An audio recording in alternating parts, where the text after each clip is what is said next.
Hello everyone, I hope कि आप सभी अच्छे होंगे। इस वीडियो लेक्चर के अंदर हम लोग बहुत ही इम्पोर्टेंट टॉपिक को पढ़ने वाले हैं, समझने वाले हैं। ये जो टॉपिक है ना, संक्षेपण, व्याख्या, भावार्थ और आशय, ये आपके बोर्ड एग्जाम में बार बार पूछे जाते हैं। इस पे क्वेश्चन आते ही हैं। संस्कृत व्याकरण हो और हिंदी व्याकरण हो, उसमें क्वेश्चन आते ही हैं इन चारों टॉपिक पे। और वो जो क्वेश्चन आते हैं ना, 5 नंबर से लेकर 10 नंबर में पूछे जाते हैं। तो बहुत ही इंपॉर्टेंट है ये 4 टॉपिक, ठीक है। और बहुत ज़्यादा इसमें कुछ करना नहीं रहता है, आपको पैराग्राफ दिया रहता है, उसी को पढ़ के बड़ा करना रहता है, या अगर छोटा दिया है पैराग्राफ तो उसको बड़ा करना होता है, व्याख्या करना होता है। तो बहुत ही आसान होता है, थोड़ा सा समझना होता है कि संक्षेपण में क्या करेंगे, अगर व्याख्या है तो उसमें क्या करेंगे, भावार्थ है तो उसमें क्या करेंगे, आशय है तो उसमें क्या करेंगे। मैं आपको सारी चीज़ें इस वीडियो लेक्चर के अंदर क्लियर कर दूंगा, ठीक है। तो चलिए हम लोग एक एक करके सारे टॉपिक को पढ़ेंगे, ठीक है। सबसे पहले हम लोग पढ़ेंगे संक्षेपण, ठीक है। संक्षेपण पढ़ेंगे, फिर उसके बाद व्याख्या, फिर भावार्थ और फिर हम लोग आशय को पढ़ेंगे। चलिए देखिए, संक्षेपण क्या है। अगर इसको देखा जाए तो इसके नाम में छिपा है संक्षिप्त। संक्षेपण मतलब संक्षिप्त। आपको एक पैराग्राफ दिया रहेगा, ठीक है, 7-8 लाइन का, ठीक है। उसको संक्षेपण अगर बोलता है कि संक्षेपण इसका कीजिए या बनाइए, तो 4-5 पैराग्राफ है ना, तो उसको 2-3 पैराग्राफ में ही सारे बातों को व्याख्या कर देना है, ठीक है। चलिए थोड़ा सा मैं आपको अच्छे से समझाता हूँ। संक्षेपण, संक्षेपण का मतलब होता है संक्षिप्त करके लिखना। क्या होता है मेरे भाई? संक्षिप्त करके लिखना। संक्षेपण का अर्थ होता है संक्षिप्त करके लिखना। मतलब आपको 4-5 पैराग्राफ दिया रहेगा, ठीक है, इसके बदले आपको 2 लाइन में ही लिखना है। लेकिन ये जो 2 लाइन है, ये कंप्लीटली, ये जो लाइन बोल रहा है, ठीक है, वो 2 लाइन में पूरा होना चाहिए, ठीक है। समझ रहे हैं ना? देखिए, संक्षेपण बनाने के लिए कुछ निम्नलिखित बातों पर ध्यान देते हैं। आइए क्या बात है उसको हम लोग समझते हैं, और ये अगर आप इस पे ध्यान दे देते हैं तो बस आपका जो संक्षेपण है वो आप आसानी से कर पाएंगे। देखिए, दिए गए विवरण जो पैराग्राफ है उसके लिए एक उचित शीर्षक चुनते हैं कि किसके बारे में बात किया जा रहा है। सपोज जो पैराग्राफ दिया रहेगा वो किसी न किसी के बारे में दिया रहेगा ना, तो हम लोग क्या करते हैं, वो शीर्षक चुनते हैं कि किसके बारे में वो पैराग्राफ है, ठीक है। शीर्षक इस प्रकार होना चाहिए जिसके बारे में पूरा विवरण दिया हो। ये जो पूरा जो पैराग्राफ दिया रहेगा और हमने जो शीर्षक चुना है उसके बारे में ही सारा ये पैराग्राफ होना चाहिए, ठीक है। तो सबसे पहला काम क्या करते हैं हम लोग, एक शीर्षक चुनते हैं, ठीक है। फिर दूसरा काम क्या रहता है, जो ये पैराग्राफ है, सपोज 7 लाइन, 8 लाइन, 10 लाइन का है, उसके 1/3 उसको हम लोग क्या करते हैं, उसका 1/3 में संक्षिप्त करके लिखते हैं। ये जैसे सपोज कितना लाइन है, 2, 2, 4, 6 लाइन है ना, तो इसको हम लोग 2 लाइन में ही कंप्लीट करेंगे। ये सारे पैराग्राफ को 2 लाइन में ही लिख के ख़त्म करेंगे, ठीक है। तो दिए गए विवरण को पढ़ के उसके 1/3 शब्दों में उसे संक्षिप्त करके लिखा जाता है, ठीक है। जैसे अगर 100 शब्द है, ठीक है, पैराग्राफ में 100 शब्द है, तो हम लोग संक्षेपण उसका 30 से 33 से 34 शब्दों में लिखना पड़ेगा या लिखना चाहिए, ठीक है। तभी आपका पूरा मार्क्स मिलेगा, ठीक है। तो सबसे पहला, और देखिए तीसरा पॉइंट क्या है, संक्षेपण करते समय यह ध्यान रखना चाहिए कि कोई भी बातें जो है छूटने ना पाए, सारी बातें समाहित होने चाहिए, ठीक है। तो सबसे पहला आपको शॉर्ट में, सबसे पहले हम लोग शीर्षक चुनेंगे, और शीर्षक चुनने के बाद जो शीर्षक चुनते हैं, ठीक है, और जब संक्षेपण हम लोग करेंगे वो 33 से 34 मतलब 1/3 होना चाहिए, ठीक है। ये तो 33 से 34 मतलब 100 शब्द है, तो 33 से 34 वैसे ही जो भी रहेगा उसका 1/3, ठीक है। समझ गए ना? जैसे सपोज 200 शब्द है, 200 शब्द है, तो कम से कम 60 शब्द में आपका संक्षेपण होना चाहिए। समझ गए? 60 शब्द में संक्षेपण होना चाहिए। संक्षिप्त करते समय यह ध्यान रखना चाहिए कि कोई भी बात छूटना ना पाए, सारा समाहित होना चाहिए, ठीक है। अब आइए हम लोग इस पर एक एग्जाम्पल देखते हैं, ठीक है। एग्जाम्पल पे आपको अभी समझ में आ जाएगा सभी। तो सबसे पहले आपको कैसे क्वेश्चन पूछा जाएगा, ऐसा आपको पैराग्राफ दिया रहेगा, बोर्ड एग्जाम में ऐसा आता है, ठीक है। सपोज ऐसा पैराग्राफ आएगा, प्रकृति के, सबसे पहली बात तो आपको ध्यान से पढ़ना है। क्या करना है, जो पैराग्राफ है उसको बहुत ही ध्यान से आपको पढ़ना है, ठीक है। प्रकृति के दो रूप होते हैं, ठीक है, ऐसे पढ़ना है कि समझ में आए। प्रकृति के कितने रूप होते हैं? दो रूप होते हैं, एक सुंदर और एक बेडबल होता है, ठीक है। सच्चा कवि का हृदय दोनों रूपों को रंगता है, दोनों रूपों में रंगता है। मतलब जो सच्चा कवि होता है ना, वो सुंदरता और बेडवल, मतलब प्रकृति का जो सुंदर रूप है और बेडवल रूप है, खराब रूप है, उन दोनों को दर्शाता है, ठीक है। वह प्रकृति के दोनों रूपों का वर्णन करता है, जो सच्चा कवि होता है, ठीक है। और देखिए आगे पढ़िए क्या है, जो सच्चा कवि नहीं होता है वह सिर्फ प्रकृति का ही वर्णन करते रह जाता है, प्रकृति का वर्णन करते रह जाता है। लेकिन जो प्रकृति के कवि थे, ठीक है, प्राचीन कवि दोनों रूपों का चित्रण करते थे। जो प्राचीन के कवि थे वो दोनों रूपों का चित्रण करते थे, विवरण करते थे, मतलब सुंदर और बेडवल रूप का चित्रण करते थे। लेकिन प्राचीन कवियों में कुछ ऐसे भी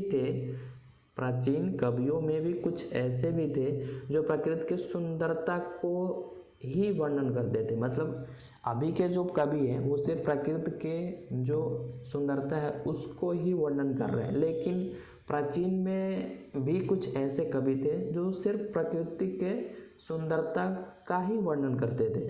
तो देखिए सबसे पहले आपको क्या समझ में आ रहा है इसमें, देखिए प्रकृति और कवि का विवरण हो रहा है, इसमें वर्णन हो रहा है, ठीक है। तो सबसे पहले हमारा काम क्या है, ध्यान से पढ़ना। हमने ध्यान से पढ़ा है कि प्रकृति का बात हो रहा है, प्रकृति के दो रूप होते हैं, सुंदर और बेडवल। और कवि क्या है, जो सच्चा कवि होता है वो दोनों रूपों का वर्णन करता है, लेकिन जो सच्चा कवि नहीं होता है वो सिर्फ सुंदरता का ही वर्णन करता है, ठीक है। तो ये हमने पढ़ा, हमें समझ में आया कि इसका शीर्षक क्या होना चाहिए, प्रकृति और कवि। तो हमने यहाँ पे इसका सबसे पहले क्या लिखा, शीर्षक। तो ऐसे आपको लिखना रहता है, ठीक है। आपको जब क्वेश्चन पूछा जाएगा बोर्ड एग्जाम में या क्वेश्चन जब करते हैं तो ये पैराग्राफ दिया रहेगा और बोलेगा कि इसका संक्षेपण बनाइए, संक्षेपण कीजिए। तो सबसे पहले लिखेंगे शीर्षक क्या है, कवि और प्रकृति या प्रकृति और कवि के बारे में ये हमारा पैराग्राफ है, ठीक है। अब क्या करना है, ये जो शब्द है, ये जो पैराग्राफ है, इसका हमें क्या करना है, संक्षेपण बनाना है, मतलब संक्षिप्त रूप लिखना है। ये तो इतना बड़ा लाइन है, हमें इसको छोटा करके लिखना है। तो देखिए छोटा करके कैसे लिखेंगे, देखिए सच्चा कवि प्रकृति के दोनों रूपों सुंदर और बेडवल का वर्णन करता है, ठीक है। सच्चा कवि जो होता है वो प्रकृति के दोनों रूपों का वर्णन करता है, ठीक है। जो दोनों रूपों का वर्णन नहीं करता है वह सच्चा कवि नहीं होता है। बस सिंपल सी बात इसमें यही है, कवि की बात हो रही है और प्रकृति की बात हो रही है। प्रकृति के कितने रूप है, दो रूप है, सुंदर और बेडवल, ठीक है। तो जो सच्चा कवि है वो दोनों रूपों का वर्णन करता है, जो सच्चा कवि नहीं है वो सिर्फ एक ही रूप का वर्णन करता है। समझ में आ गया आपको, ठीक है। तो ये हमारा रहा संक्षेपण, ठीक है। अब आइए हम लोग व्याख्या पढ़ते हैं। देखिए व्याख्या से आपको क्या समझ में आ रहा है, अब इसमें जस्ट उल्टा होता है, किसका, संक्षेपण का उल्टा होता है व्याख्या में क्या होगा, आपको 2 पैराग्राफ या 3 पैराग्राफ दिया रहेगा, ठीक है। इसमें अब आपको क्या करना है, इसको बढ़ा चढ़ा के लिखना है, ठीक है। बढ़ा चढ़ा के लिखना है मतलब कुछ भी नहीं लिखना है, ठीक है। आइए समझते हैं। देखिए व्याख्या क्या है, व्याख्या का अर्थ होता है विस्तार से लिखना, ठीक है। क्या है, विस्तार रूप से लिखना। कोई विवरण क्यों कहा गया है, जो विवरण आपको दिया जाएगा वो क्यों कहा है, ये आपको ध्यान में रखना है। क्यों कहा गया है, किसके लिए कहा गया है, ठीक है। पहली बात विस्तार से लिखना होता है, ये पॉइंट है, ये आपको ध्यान में रखना है।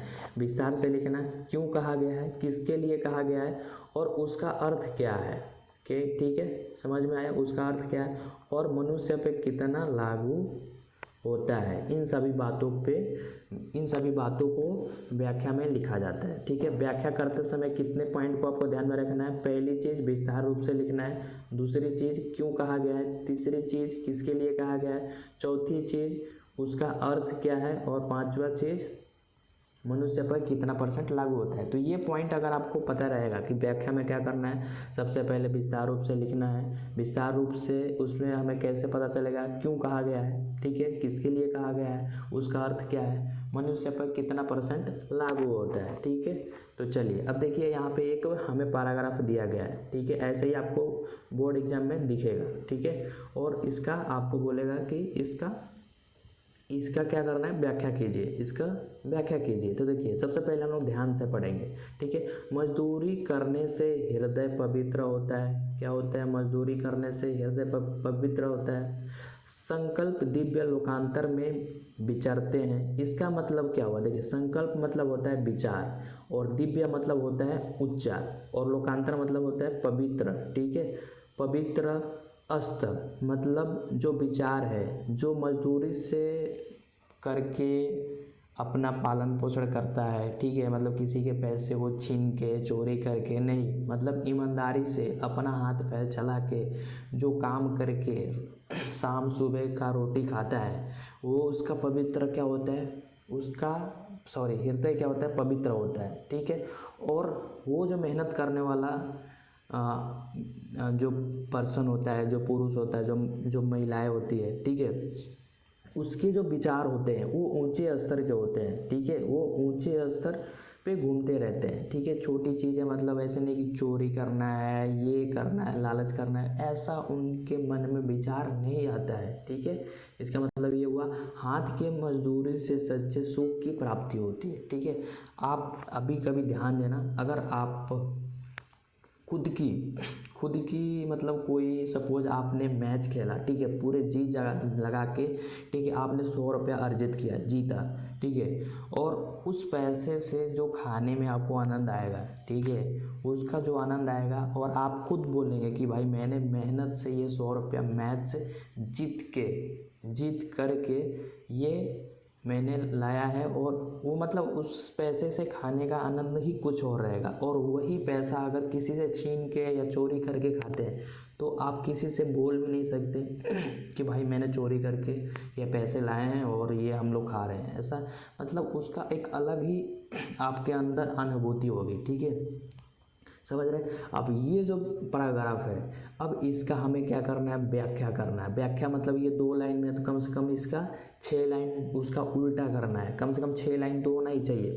तो देखिए कैसे लिखेंगे, आजकल के लोग बिना मेहनत के ही बहुत कुछ पाना चाहते हैं। समझ में आ रहा है। देखिए हमने आपको बताया था कि लोगों पे कितना परसेंट, व्याख्या के लिए मैंने आपको 5 पॉइंट बताया था, पहला, दूसरा, तीसरा, चौथा और 5वां, ठीक है। अभी पहले स्लाइड में बताया था ये लोगों पे कितना परसेंट लागू होता है, किसके लिए कहा गया है, क्यों कहा गया है, ठीक है, क्यों कहा गया है। तो ये सारी बातों को अब इसमें हम लोग देखते हैं। देखिए आजकल के लोग जो हैं बिना मेहनत के ही बहुत कुछ पाना चाहते हैं, उन्हें मेहनत करना अच्छा नहीं लगता, उन लोगों के लिए यह कथन उपयुक्त है, ठीक है।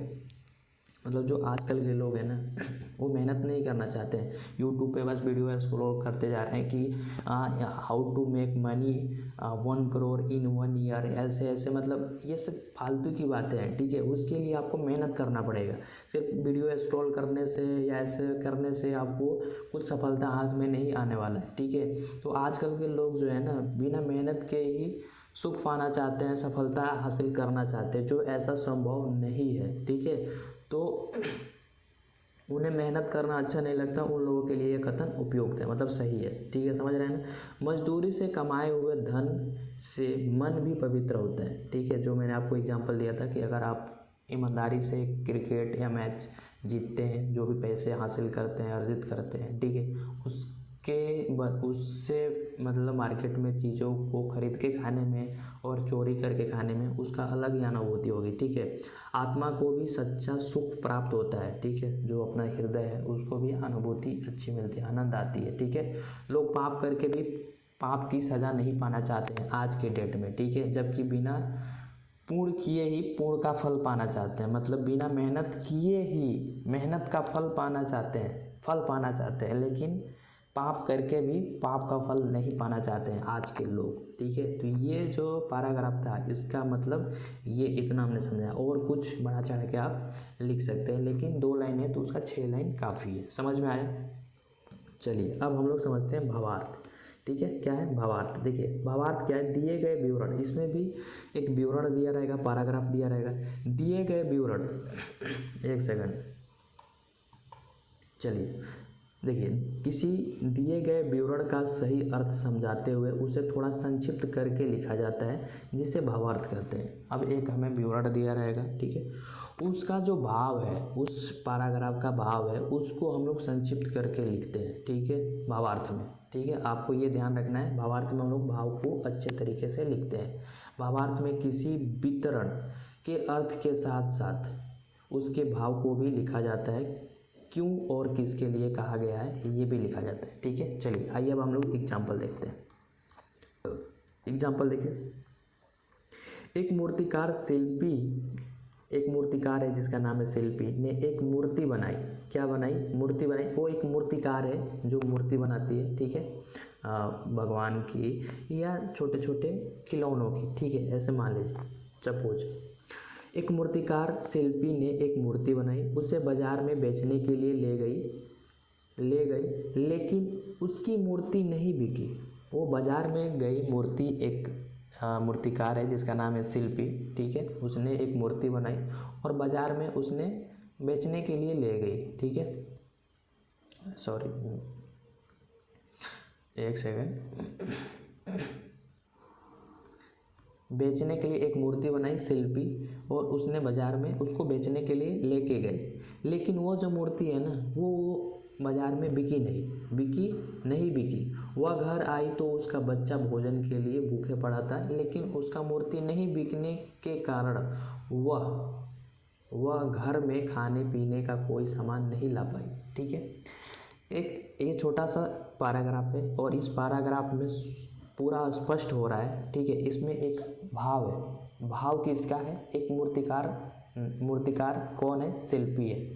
वो उन्होंने एक बहुत ही मतलब मेहनत करके जो भी है 1 4 5 जो भी उन्होंने मूर्ति बनाया होगा, और वो इस संकल्प से मार्केट में जाती है, इस उद्देश्य से कि मैं इस खिलौने को बेच के या मूर्ति को बेच के उसके बदले में खाने पीने के लिए सामान घर पे लाऊंगी। ठीक है, लेकिन होता क्या है, वो मार्केट में जाती है बेचने के लिए और उसका जो खिलौना या मूर्ति है वो नहीं बिकता है, और वो घर पे आती है तो उसका एक छोटा बच्चा रहता है, वो भूखे रो रहा होता है, लेकिन उसका खिलौना बिका नहीं, जिसके वजह से वो खाने पीने के लिए कोई सामान घर पे नहीं लाई। ठीक है, तो इसमें क्या है, एक भाव है। अब इस भाव को हम लोग कैसे प्रकट करेंगे? देखिए, इसमें आपको सिंपल सा दिख रहा है कि जो शिल्पी होगी वो कहीं ना कहीं गरीब होगी। ठीक है, गरीब होगी तभी तो उसके घर पे कुछ खाने के लिए नहीं है। मतलब यहाँ पे अमीरी और गरीबी का भाव दिख रहा होगा पढ़ने से, कि मूर्ति नहीं बिका मतलब वो उसके घर पे खाना नहीं बनेगा। ठीक है, मतलब गरीब हो गई, घर पे कुछ नहीं होगा, पूरा डिपेंडेंट, पूरा आधारित हो गई मूर्ति पे कि मेरा मूर्ति बिकेगा मार्केट में तभी मेरे घर पे खाना बनेगा। मतलब गरीबी और अमीरी की यहाँ पे बात हो रही है। ठीक है, मतलब उतना, जैसे उसका मूर्ति नहीं बिका तो कुछ पैसा नहीं मिला तो उसने खाने के लिए कुछ सामान नहीं लाई। लेकिन अमीर के घर क्या होता है, अमीर के घर, उसके घर उतना खाना नहीं था, खाना या अनाज या राशन जो भी नहीं था, कि उसने खाना नहीं बना पाई। ठीक है, मूर्ति नहीं बिकने के कारण, लेकिन उतना अमीर के घर वो खाना बर्बाद हो जाता है। जितना उसको चाहिए था एक टाइम खाना खाने के लिए, उतना खाना शायद अमीर के घर क्या होता होगा, बर्बाद हो जाता होगा एक टाइम। ठीक है, तो इसमें यही भाव है। अब इस भाव को कैसे हम लोग लिखेंगे गरीबी अमीरी के ऊपर? देखिए, दिया गया विवरण अमीरी और गरीबी है। ठीक है, समझ में आ रहा है? दिया गया विवरण क्या है, गरीबी और अमीरी के भेद मत को स्पष्ट करता है। कोई गरीब आदमी मेहनत करके भी उसे 2 जून का खाना नसीब नहीं होता है। मैंने अभी आपको समझाया ना। ठीक है, मतलब मेहनत करने के बाद भी उसको 2 टाइम का खाना नहीं मिल पाता है, जबकि अमीर लोगों के घर उतना खाना बर्बाद हो जाता है। एक मूर्तिकार शिल्पी, ये भी आपको स्पष्ट करना पड़ेगा, एक मूर्तिकार शिल्पी बहुत ही मेहनत से एक मूर्ति बनाई, लेकिन मूर्ति नहीं बिकने से उसके यहाँ भोजन का अभाव हो गया। ठीक है, समझ में आया? तो ये जो पैराग्राफ था उसमें अभी हमने क्या भाव प्रकट किया, गरीबी और अमीरी का, ठीक है, भोजन का, ठीक है, क्या, और इसमें एक और है मेहनत का, कि मेहनत करने के बाद भी 2 जून का खाना नहीं नसीब होता है गरीब लोगों को, और उतना खाना बर्बाद हो जाता है अमीर के घर। तो ये सारा भाव था, ठीक है। तो भावार्थ में क्या होता है, भाव को थोड़ा प्रकट करना पड़ता है, थोड़ा सा आप जो पैराग्राफ है उस पैराग्राफ, जितना पैराग्राफ है उतना पैराग्राफ में लिख सकते हैं, थोड़ा बढ़ा के भी लिख सकते हैं, लेकिन उसमें भाव दिखना चाहिए कि किसके बारे में बात हो रहा है, ठीक है। तो आई होप कि आपको समझ में आ गया होगा भावार्थ भी। और आशय, आशय की बात किया जाए तो आशय भी भावार्थ के जैसा ही होता है, ठीक है। इसमें दिए गए विवरण का अर्थ को लिखते हैं और कभी इन बातों को क्यों कहा है उसे लिखा जाता है। तो आशय और भावार्थ एक जैसा ही होता है। तो मैं उम्मीद करता हूँ कि आपको सारी चीज़ें बहुत ही अच्छे से समझ में आ गया होगा।